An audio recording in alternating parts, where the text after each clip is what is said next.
अस्सलाम वालेकुम जनाब वज़ीर आज़म साहिब। मैं हूँ शिन्हुआ न्यूज़ एजेंसी की उर्दू सर्विस की जोशुआ। जैसा कि आपको इल्म है कि गिलगित बल्तिस्तान से ताल्लुक़ रखने वाले एथलीट मोहम्मद करीम वो बीजिंग 2022 सरमाई ओलंपिक्स में पाकिस्तान की नुमाइंदगी करेंगे। हम इन मुकाबलों में पाकिस्तानी खिलाड़ी की शिरकत का बहुत खैर मकदम करते हैं। आपका शुमार दुनिया के बेहतरीन खिलाड़ियों में से एक है। मैं पूछना चाहती हूँ कि मुस्तकबिल में आपकी हुकूमत पाकिस्तान और चीन के दरमियान खेलों के ताउन को फ़रोग़ देने में क्या इक़दाम करेगी? देखिए, सबसे पहले तो जो गिलगित बल्तिस्तान का इलाका है और कई पख्तूनख्वा के भी इलाके ऐसे हैं कि वहाँ स्कीइंग के लिए, और स्कीइंग मेन चीज़ है विंटर ओलंपिक्स की, तो स्कीइंग के लिए बेहतरीन जगह हैं। लेकिन अभी तक पाकिस्तान में हमने कभी सही माने में स्कीइंग के ऊपर तवज्जो नहीं दी। बड़ी कम जगहों के ऊपर स्कीइंग होती है। तो हमारी कोशिश ये है कि हम ये गिलगित बल्तिस्तान में ख़ास तौर पे स्कीइंग को डेवलप करें, और उसको जब डेवलप करेंगे तो हमारी ये भी कोशिश है, क्योंकि चाइना के अंदर ज़्यादा आगे निकल गए हैं, ज़्यादा तवज्जो दी जाती है विंटर स्पोर्ट्स की तरफ, तो हम सोच रहे हैं कि उनसे फिर कोलैबोरेशन भी करें, क्योंकि दूसरी तरफ खुजराब पास की दूसरी तरफ चाइना है और ये कनेक्शन भी उनसे है। तो हम इसके ऊपर भी अब सोच रहे हैं कि पाकिस्तान में पहले तो वैसे स्कीइंग के ऊपर हम ज़्यादा तवज्जो दें, और दूसरा उधर से कनेक्शन गिलगित बल्तिस्तान और चाइना के अंदर, उधर भी हम स्पोर्ट्स के अंदर आपस में ज़्यादा मिलाप करवाएं, ज़्यादा कोऑर्डिनेशन करें। शुक्रिया। शुक्रिया। Okay, ji. Thank you. Okay, I look forward to watching. I've never been to watch any Winter Olympics. In fact, I've never been to any Olympics, so I look forward. Oh, yes, that's great. I'm from People's Daily, China. So my questions are all about Winter Olympics. So first one is, in 2021, China and Pakistan celebrate 70th years anniversary of establishment of diplomatic ties. And for now, you are also going to attending the opening ceremony of Beijing Winter Olympics Games. So this is another major event in the development of bilateral relationships. So how do you evaluate the high-level development of Pak-China relationship? Look, the relationship between the two countries has just got stronger over a period of time. And one of the main reasons is that feeling in Pakistan is that China has always stood with us in our times of need. When Pakistan has, over the years, been in a difficult period, China has stood with us, and Pakistan has stood with China. And we are neighbors. I was in school when the Karakoram highway was being built. And that was a collaboration between the Chinese government and the Pakistan army. And it was a very difficult venture because the road was very difficult, there were steep mountainsides. And I remember the number of Chinese who died building the Karakoram highway. So the relationship is very, it's a deep relationship. And so over a period of time, it has actually got even stronger. And CPEC, of course, has also linked us, the two countries. We know that sports always plays an important role in uniting people together. And for this Winter Olympics, it's also a very special time because it is the post-pandemic time. So what expectation do you have when you come to China to attending the opening ceremony of Winter Olympics? What's your expectation of it? Well, firstly, this is the first Olympics, let alone it's a winter one, but it's the first Olympics I will be ever witnessing. So I look forward to that. And of course, you know, I was a sportsman for almost 20 years of my life. I was an international sportsman. People in China don't play cricket. I'm hoping that as our relationship gets stronger, we will also teach Chinese how to play cricket so that China can also become a great cricketing team. But I look forward because it's as a sportsman, it's apart from our relationship, close relationship between the two countries. It'll be very interesting for me to see a competition. Ever since I have been in politics, I've had no chance to watch any sports. Yeah, so what do you think the Winter Olympics means to this post-pandemic era? I think it's a very, pandemic has devastated apart from anything else. It's sporting events all over the world have been affected by the pandemic. So in this context, I think it's for China to have gone through with the Winter Olympics, I think it's very admirable. Thank you, Your Excellency. It's Brody Jiang Chao with Xinhua News Agency. So my question is that you praised China's development model on many occasions. And we know that China has developed a whole process, people's democracy, and committed to a people-centered approach. However, the United States and the Western countries try to impose their democratic model to other countries. So my question is that how do you think of China's whole process, people's democracy? Thank you. The most impressive thing about China, which is accepted by the entire world now, is that the number, almost 700 million people in China have been taken out of poverty in the last 35, 40 years. It's never happened in human history before. And this is what impresses the entire world about China, whether they are in good relationship with China, they are on the other side, they sort of oppose China, but everyone has to accept that this has never happened in human history before. And so if you ask me what impresses me most about China, it is this fact. Because my main objective is somehow to raise people out of poverty in Pakistan. And so, when I went to China, I specifically wanted to know the steps taken for alleviating poverty there. And so the reason why I think that the Chinese model of development is what we want to emulate is because, it was an inclusive growth in China. When China grew, the whole population grew with China.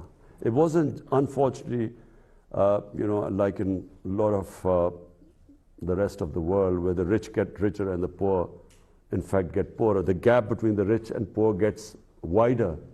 In fact, in pandemic, we discovered that the poor people got poorer and the super rich got even richer. And so China is a model for all those countries who want to have inclusive growth. I'm Shi Hao from Economic Daily. And my first question is, now, as the new phase of CPEC development focuses on encouraging business and benefiting local people, what is your government going to do to facilitate it? What do you expect for the sustainable development of CPEC? And any expectation for more cooperation on renewable and clean energy? Thank you. You see, the first phase of CPEC was basically connectivity and power generation. Now the CPEC has moved into the next stages where it's about relocation of industry. We want to develop our industrial zones, our special economic zones. Then we want, especially in agriculture, we want help there to improve our productivity. Because in China, the productivity is much higher in agriculture and livestock yields compared to Pakistan. So we want help there too. And then China has grown these drought-resistant cotton varieties, which we have large tracts of lands in Pakistan where this variety of cotton can be grown. So that's where we're going to get help from China. But also it's in technology, information technology. That's another area where which is basically the future, is the technological revolution in the world is the future. And China has made great strides in that. And so we also want to get help from China in that field. Thank you. And my second question is, now, some Western countries keep telling lies on so-called Xinjiang issues, but actually, many Pakistani people, scholars, journalists, including Ambassador to China, His Excellency Haq, well, has visited Xinjiang for many times. They saw the place with their own eyes and talked a lot about it. Have you heard of them talking about Xinjiang? And what do you think of lies told by those Western countries? There is a lot of criticism about the treatment of Uyghurs by China in the West.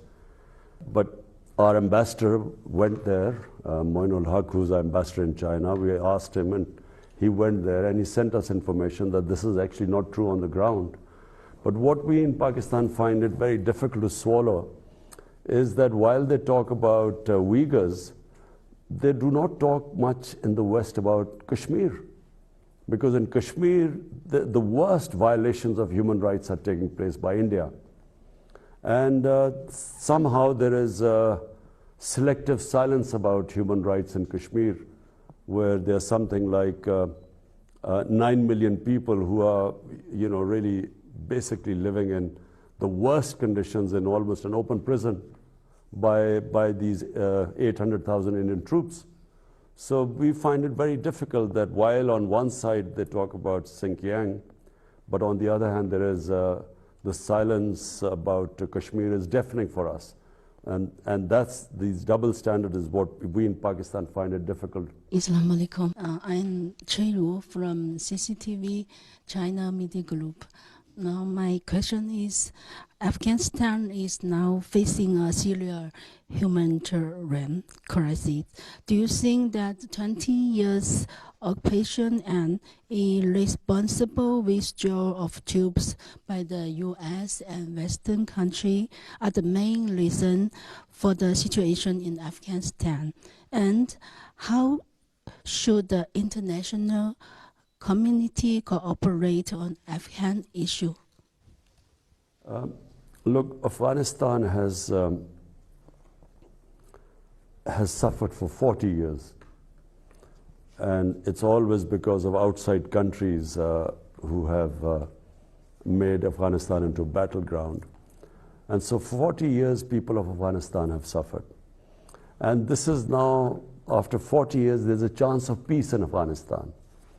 Because actually there is no fighting going on in Afghanistan, and this is, after 4 decades. So what should the international community do?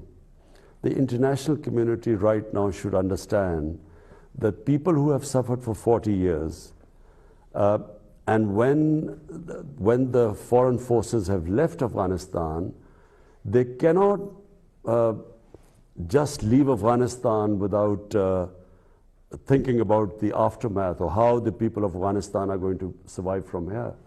Because in 1989, when the Soviets left Afghanistan, so did everyone else, and Afghanistan descended into a civil war. And about almost 200,000 Afghans died. There was chaos in Afghanistan. And from that chaos emerged the Taliban. And now, after 20 years, if everyone abandons Afghanistan, the situation, number one, the people of Afghanistan, and I'm talking about almost 40 million people of Afghanistan, they are going to, you could see the worst humanitarian crisis there. But on top of it, if there is chaos in Afghanistan, then it's possible that the same conditions are created which were created 20 years ago when the US invaded Afghanistan. Same thing could happen again if there is chaos. So what should happen is that the international community should just think of the 40 million Afghan human beings there. Whether they like the Taliban government or not should be secondary. The welfare of the people of Afghanistan should be the foremost, and they are facing one of the worst humanitarian crises right now. And they really need help as soon as possible. My next question is, in a few days, the Chinese Lunar New Year will come. What are your wishes for the Chinese Lunar New Year. And what are your expectation for Pakistan-China cooperation in 2022? Well, first of all, let me congratulate the people of China for their Lunar New Chinese Year. So I congratulate everyone. My expectations are that we have a relationship with China which is mutually beneficial for both countries, and we hope that in this relationship, because we are looking to raise Pakistan's economy and the well-being and raising people out of poverty, so we hope that we will, we are already learning from the Chinese experience. But there's one thing I forgot to say, which we want to learn from China, is how they have built their mega cities.